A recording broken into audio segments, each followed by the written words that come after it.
Is it true that trending sounds and hashtags help boost your videos with TikTok Shop content?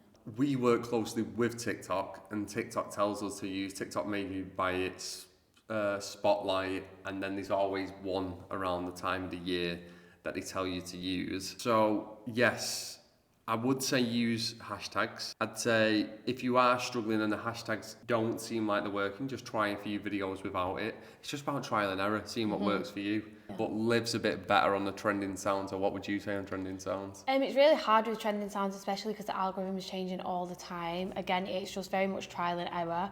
So sometimes yes with the trending sounds, but sometimes no, because the brand might not be able to put ads on it. They might not be able to be pushed out because it's not a commercial sound. So it is very tricky with the sounds. I'd say if you wanted to use a trending sound, use it on your organic videos to get people to come to watch your videos, and then go with the sounds from there. But I would just stick to the sounds that are necessarily not trending because they can still put ads on it.